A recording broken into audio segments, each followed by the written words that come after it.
कुछ इठलाती कुछ कह जाती, ये जिंदगी ही तो है। किधर से गुजरे थे, कहाँ कहाँ भटके थे। कुछ भिगो गए थे, कुछ छूकर निकल गए थे।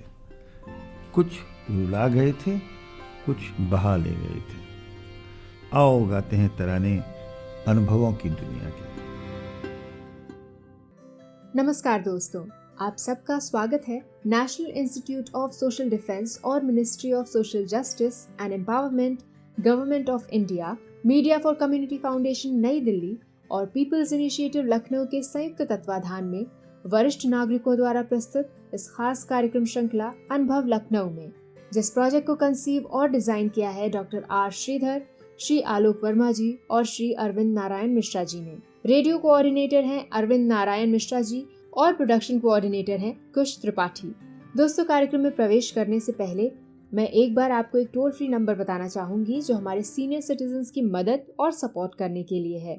आप इस नंबर का इस्तेमाल सुबह 8 बजे से रात 8 बजे के बीच में कर सकते हैं। यदि आपको किसी प्रकार की मदद और सपोर्ट की जरूरत है तो आप इस टोल फ्री नंबर 14567 पर कॉल कर सकते हैं। एक बार फिर से नंबर रिपीट कर देती हूँ, आप चाहें तो इसे नोट भी कर सकते हैं। 14567। इस नंबर पे doctors, hospitals, old age homes से लेकर लीगल गाइडेंस, इमोशनल सपोर्ट और बुजुर्गों के शोषण के केस में डायरेक्ट इंटरवेंशन और निराश्रित बुजुर्गों को रेस्क्यू कराने तक सभी प्रकार के सपोर्ट के लिए कॉल किया जा सकता है। अब आइए दोस्तों, बढ़ते हैं कार्यक्रम की ओर। मैं हूँ तृप्ति और ये कार्यक्रम आप तक लेकर आ रहे हैं अनुभव लखनऊ। मैं अरविंद नारायण मिश्रा अनुभव चैनल में अपने श्रोताओं का एक बार फिर उनको नमस्कार। आज हमारा कार्यक्रम बहुत ही एक इंटरेस्टिंग कार्यक्रम है। हमारे साथ आज हैं बालम सिंह जी। बालम सिंह जी के बारे में थोड़ा सा परिचय जरूर देना है। नाम मेरा बच्ची सिंह है। बच्ची सिंह। अच्छा, तो आप लिखते बालम सिंह है, क्यों ऐसा? वो तो वैसे लिखने लगे हैं, कमर्शियल नेम हो गया। तो हमारे बीच में आज बच्ची सिंह जी, जैसा उन्होंने अभी बताया, बड़ी इंटरेस्टिंग बात है कि बच्ची सिंह साहब जो है वो सरकारी नौकरी उन्होंने की सन 1972 से लेकर 2011 तक। लेकिन सरकारी नौकरी का जो भी फॉर्मेट था वो उनको सिस्टम समझ में नहीं आता था और उनको लगता था कि इनके साथ कभी कुछ गड़बड़ हो रही है, कभी कोई अफसर नाराज हो गया, कभी और थी। तो इन्होंने सन 74 यानी कि नौकरी शुरू होने के 2 साल के बाद ही हॉकर वाला काम, अखबार बांटने का काम लोगों के साथ पढ़ना शुरू कर दिया। और ये काम आज जो ये बहुत हमारे लिए महत्वपूर्ण है, बुजुर्गों के लिए, वो इसलिए महत्वपूर्ण है कि आज 73 साल की इनकी उम्र है और बच्ची सिंह जी आज भी 700 अखबार सुबह बांटते हैं। उनके इस काम में 2 लोग मदद भी करते हैं, लेकिन वो खुद अखबार इतना बंटवाते हैं, बांटते हैं और वो साइकिल पे चलते हैं। इस पूरे प्रकरण में मैं उनको पिछले 20 साल से देखता आ रहा हूँ। इसी तरह जाड़ा, गर्मी, बरसात, अखबार आना ही है तो इनको सुबह जल्दी उठना भी है। तो देखिए, इन्होंने ऐसा प्रोफेशन छांटा और उसमें काम किया जिस प्रोफेशन में एक तो इनको सुबह उठना पड़ता है तो सुबह उठने का जो लाभ होता है जिंदगी में वो इनको मुहैया है। सुबह नहा भी लेते हैं जी सर, और साइकिल चलाते हैं शहर में कम से कम 15-20 किलोमीटर तो साइकिल नहीं सर, ज्यादा ये मेरा 20 किलोमीटर तो आना जाना है जी। मैं कंचन नगर रहता हूँ। अच्छा, लीजिए, तो 20-25 किलोमीटर साइकिल, और वो भी 73-74 साल में। श्री बच्ची सिंह जी हम सब लोगों के लिए एक प्रेरणा है। दूसरी बात यह है कि सरल सादी जिंदगी गुजारते हैं और बहुत मेरे ख्याल से इतनी सरलता से जिंदगी गुजारना, पेंशन मिलती है, सरकारी रेगुलर नौकरी में थे, सब बातें हैं, उसके बाद भी एक विनम्रता की मिसाल हैं और प्रसन्न रहते हैं। मैं आप लोगों को चूँकि इनका वीडियो नहीं दिखा पा रहा हूँ, इसलिए मैं आपको बताऊं, he is an absolutely happy soul. खुश रहते हैं ज़िंदगी से और मेरे ख्याल से जितनी मेहनत करते हैं, और ये एक मंत्र है कि बुजुर्ग बड़ी उम्र में आपको खुश रहना है तो मेहनत जरूर करनी है, शरीर को घिसना है, नहीं तो आप नहीं रह सकते ठीक, बैठ जाएंगे जी।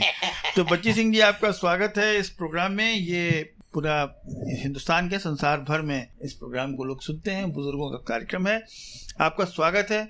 और सबसे पहले ये बताइए कि ये इस उम्र में ये मेहनत, आप पहले तो ये बताइए कि सरकारी नौकरी जो आपने की 72 से 2011 तक होता 39 साल। इसका कोई इंटरेस्टिंग किस्सा हो जब आपने सोचा कि इसके साथ साथ जो है वो अखबार निकालना पड़ेगा, क्या अवसर था? सर अब ईमानदारी से तो यही है सर कि आदमी कुछ मेहनत करे तब दूसरे से झूठ नहीं बोलेगा, प्रतीत नहीं करेगा। हमने नौकरी में चाय नहीं पी किसी की तरह। अच्छा, हमें जो भी अफसर कहे यार बच्चे सिंह, स्वाभिमान से काम किया और ये जो खराब गलत आदतें हैं, प्रैक्टिस होती हैं, इसको आप कभी नहीं आने दिया। तो आपको लगा कि ये जो इस तरह की अगर आपको सरकारी में हेराफेरी नहीं करनी है तो और स्वाभिमान से रहना है तो कुछ काम करना पड़ेगा, तो आपने शुरू कर दिया काम। अच्छा, तो ये बताइए सरकारी नौकरी के साथ ये काम करना कैसे करते थे? सुबह क्या दिन भर का रूटीन क्या रहता था? 4 बजे उठ चले जाते थे, 10 बजे अपने ऑफिस चले गए। जब पहले तो हम अधिकारियों के पीछे आगे रहे, वो तो चलता रहता था, पर जब उसके बाद हमने कर दिया कि हम किसी अधिकारी के जरूरत नहीं, दफ्तर मेरे से लड़ गए तो मैं लड़ गया तो सर हमने तो 2000 में से फिर हम ड्यूटी, यही भंडारागार में हमारा ऑफिस था, यही 10 बजे पहुंचना, शाम को 5 बजे 6 बजे जब अधिकारी उठे थे। मतलब सरकारी नौकरी से आपने कभी कोई गड़बड़ उसको नहीं की और उस टाइम में कोई आपने गड़बड़ नहीं, ये जिंदगी का एक सिद्धांत रहा।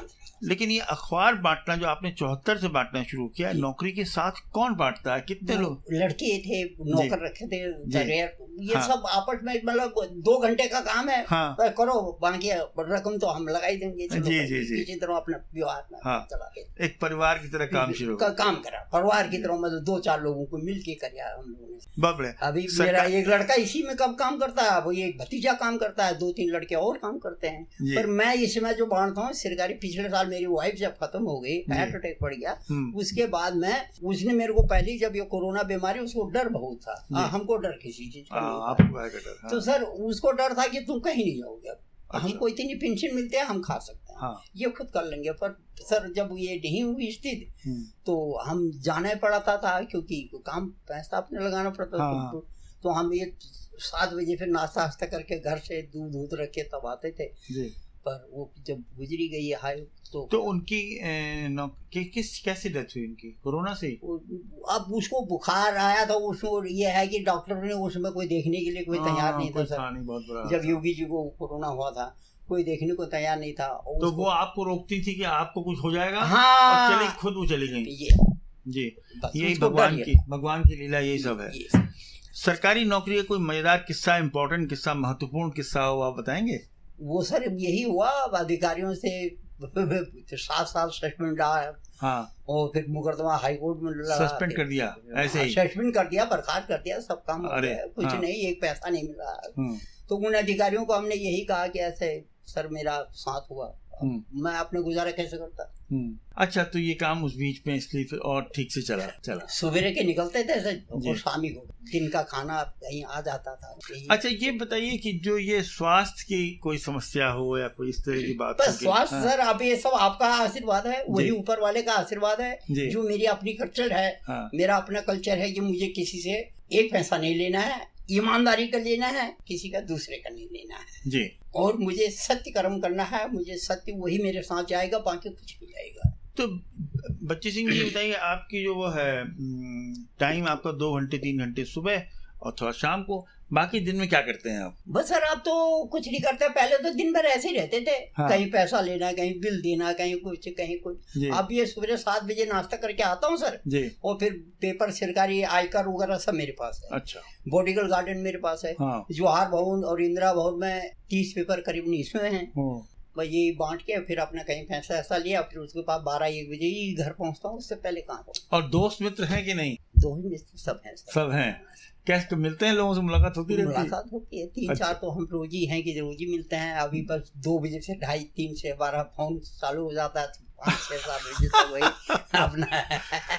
अच्छा, खाने पीने में क्या आप कोई प्रिकॉशन लेते हैं, क्या करते हैं? खाने पीने से कोई बीमारी, डायबिटीज? कुछ नहीं, सब वही आपका आशीर्वाद है जी। जब हमारे पर्वती मेला लगता तो वहाँ डॉक्टर ये कहने लगा वहाँ भी हम बड़े रिच हैं, किसी में दिन भर भूखा रह जाऊंगा पर मेरे को कोई मनोरंजन मिल जाए जी, समझे। तो वो कहने लगे यार आप अंकल आप जो का वो टेस्ट करें। अरे मैंने कहा यार ब्लड प्रेशर नापें या आप हार्ट वो रहा है। मैंने कहा तुम मेरे को क्या नापोगे? बच्चा मैं 60-70 किलोमीटर साइकिल रोज चलाता हूँ। कहीं अच्छा अच्छा अंकल नाप तो ले। मैंने कहा ना रे कहीं अंकल जी सब आपका आशीर्वाद है सर, यही है रहा और अभी भी हूँ, ऐसा नहीं। बस मैंने आपको बता दिया पिछले साल पत्नी खत्म हो गई है अभी वो, और बड़ा लड़का मेरा यहाँ CRP में नहीं सुनता रहा। बच्चे सब आपके कंट्रोल में है, सुनते हैं, प्यार करते हैं? सर आपका आशीर्वाद है सर, बहू भी है। नाती मेरा बहुत बड़ा है, इसमें समझ लीजिए 24 साल की उम्र है। अच्छा 24 साल की नाती का है। वो वहाँ से रोहतक ये यूनिवर्सिटी जो है वो ये उसकी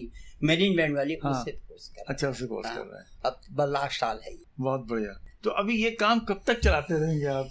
ये सब जब तक ऊपर वाला मेरे को चलाएगा। मैं अपनी चॉइस से कहूँ जब तक ऊपर वाला चलाएगा। आपको बताएं, ये जो आपके जिंदगी का अनुभव है, मेहनत से ईमानदारी से काम करना, किसी के बारे में बुरा नहीं सोचना, इसी का रिजल्ट है कि आप खुश रहते हैं। खुश रहने का आप बताइए, और कोई नुस्खा हो तो बताइए। बस सर यही है कि मैं अपने परिवार को अपने साथ रख लूं जी, और परिवार से कभी ये ना कहूँ कि मेरे से कुछ ऐसा सब दिन को न निकल जाए।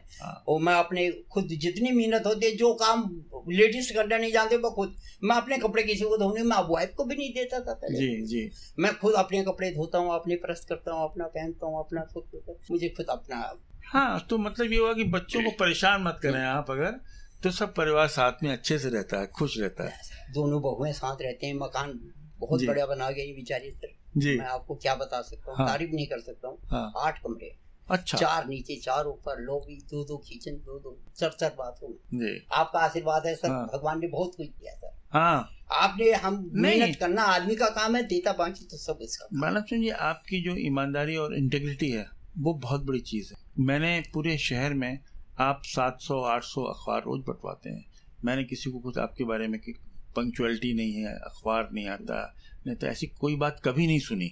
सर वो ऐसा है ना, जब वो आप वहाँ आपने बिल देखे ना, तो उस समय मैंने कितनों को मैंने कहा सर ये तो यहाँ की है, 2-2 3-3 साल के बिल पड़े। तो आपने कहा दूसरे दिन फाइल लाओ, वो पेपर वाली फाइल लाओ जो वित्त सचिव थे। तो देखा हुआ आपने ढेरों आ गई आपके सामने फाइल। तो जब तो वो लोग कहने लगे, अरे मैंने कहा, मैंने साहब से कहा भाई फलाने साहब वहाँ हैं, उन्होंने मेरे से पूछा कि यार तुम्हारा तो वहाँ इतने बिल पड़े हैं उनके घर के। तो मैंने कहा सर वो मेरे ही नहीं, सबके वैसे पड़े होंगे सर, जितने लोग वहाँ पेपर देते हैं। 2-2 साल 3-3 साल से पेमेंट नहीं हुआ तब पड़ा है। तो मैंने कहा उन्होंने कर दिया, देखिए उनका आशीर्वाद भी देखिए। मैंने कहा अब वही आशीर्वाद आपको भी कहूंगा सर मैं साथ में। आप भी सर जो मैं देख रहा हूँ, और आप भी जो चलते हैं फिरते हैं करते हैं, मैं आपको सब देखता हूँ, तो वो भी सब उन्हीं का। तो आप वहाँ से पहाड़ से यहाँ कब आए? सर मैं पहाड़ में मैं सन आया था 65 करीबन में, मैं नैनीताल आया था। अच्छा, मैं टेलीफोन में काम किया। अल्मोड़ा में रहते थे, वहाँ से आप? ये हम उधर रहते थे सर, ये मालला साइड जो कहते हैं, मालला, जहाँ को जसवंत सिंह विधायक थे, वो हमारे नजदीकी थे। अच्छा, शर्ट ब्लॉक से। तो वहाँ से किस उम्र में आप आ गए? नहीं था 65 करीबन में छोड़ दिया था। उस समय बड़ी गरीबी थी लोगों में। जी जी, कोई चंद्रभान गुप्ता साहब ने उस समय रोड बनाई थी सर जी। बस। तो आप जब वहाँ पर आगे नहीं डाले, फिर आपने वहाँ क्या काम किया? फिर बस वहाँ टेलीफोन में काम करते थे। टेलीफोन डिपार्टमेंट में क्या काम करते थे? बस वही लाइन करना, वो करना। तो फिर नैनीताल छोड़ के लखनऊ क्यों आए? सर वहाँ ये चांस नहीं थे। तो उस समय SIB कोऑपरेटिव का नया डिपार्टमेंट, वासुदेव सिंह साहब ने एक डिपार्टमेंट के 2 डिपार्टमेंट बनाए थे। तो उस समय वहाँ भर्ती थी। वहाँ लोगों ने कहा यहाँ नौकरी लग जाओ, वहाँ नौकरी लग गई। अच्छा, वो साहब कामेश्वर सिंह साहब हमको भर्ती करके और सर हम ले गए बद्रीनाथ, गंगोत्री, केदारनाथ। तो 12-13 दिन के बाद लखनऊ पहुंचे थे। व्यू 19 में रहते थे। अच्छा, तो ये आपका जो है वो इस चक्कर में आप वहाँ से सरकारी नौकरी परमानेंट के चक्कर में वहाँ से यहाँ आना हुआ, और यहाँ अच्छा आना हुआ, यहाँ जिंदगी अच्छी कटी और बहुत अच्छी तरह से जिंदगी गुजार रहे हैं। बहुत बढ़िया, बहुत खुशी की बात है। आप ये बताइए कि आपके जैसे लोग जो शहर में परेशान हैं, वक्त नहीं कटता, तबीयत खराब है, डॉक्टर के पास खड़े रहते हैं, उनको क्या सलाह देना चाहेंगे? उनको क्या सलाह दें? अच्छा करें, अच्छा बोलेंगे। सर कहा गया ना, पुरानी कहावत है, आप अच्छा करेंगे तो अच्छा पाएंगे, आप जो बीज बोएंगे वही काटेंगे। साइकिल पे चलेंगे तो ठीक रहेंगे, नहीं। गाड़ी पर चलेंगे तो चलने लायक नहीं रहेंगे। सर अब ये तो परिवर्तन है, आजकल का परिवर्तन है, आप समझिए बड़ा वो परिवर्तन है। हम गोखले बिहारी मार्ग में रहते थे, वो लोग अभी भी एक बुजुर्ग हैं, उनके 3 लड़के हैं। एक ये डिप्टी SP है, CRPP में। अच्छा। एक लड़का सेंट्रल गवर्नमेंट से आयकर से रिटायरमेंट हो गया जी। और एक लड़का उनका ये उसमें है ये विकास प्राधिकरण में। तो वो तीनों अब उनके पास इतनी गोखले मार्ग में भराउन कोठी आपने सुना होगा सर। गोखले मार्ग में वो भराउन की उन्होंने जमीन उसमें की घेरी हुई है। खूब आज तो वो परसों मिल गए एक दिन ऐसी बात, अरे बेटा क्या हाल चाल है, मैंने कहा सब आपका आशीर्वाद है। तो मैंने कहा आपका क्या हाल है, बस ऐसे ही देखा है बेटा, ऐसे ही देखो, ऐसे ही हूँ बस। अरे मैंने कहा वो भैया अब हमारे सामने वो सब छोटे बच्चे सन 71-72 की बात। तो कहने लगे पैसा से भैया ये पोटास खाद का परिवर्तन है और सबने अपना अपना मकान ले लिया, मैं इसको देख रहा हूँ।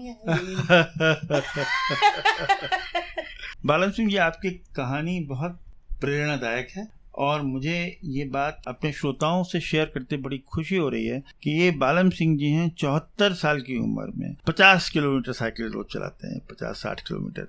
एक इंटीग्रिटी है इनका, एक अपने ये जो 700-800 न्यूज़पेपर्स रोज बांटते हैं उनकी एक इंटीग्रिटी है। लोग इनको साथ कंटिन्यू करते हैं सालों साल तक और ज़िंदगी में इतने उतार चढ़ाव के बाद भी आज खुश हैं। ब्लड प्रेशर वगैरह कोई किसी तरह की समस्या नहीं है, अच्छा स्वास्थ्य है, अच्छा सोचते हैं, अच्छा बोलते हैं, देखने में प्रसन्न लगते हैं। मेरे ख्याल से वृद्धावस्था में इससे ज़्यादा अच्छी कोई और बात नहीं हो सकती। बालन सिंह जी, आप जो बच्ची सिंह जी, आप जो आज यहाँ आए स्टूडियो में, आपका बहुत बहुत शुक्रिया और हम आपकी बहुत अच्छे लंबे स्वास्थ्य की और लंबी दीर्घ जीवन की शुभकामना करते हैं। थैंक यू, नमस्कार। दोस्तों, फिलहाल वक्त हो चुका है आपसे विदा लेने का और चलते चलते आपको एक बार फिर से अपने वरिष्ठ नागरिकों की सहायता और सपोर्ट के लिए जो Elder line toll free number है वो बताना चाहूंगी, 14567।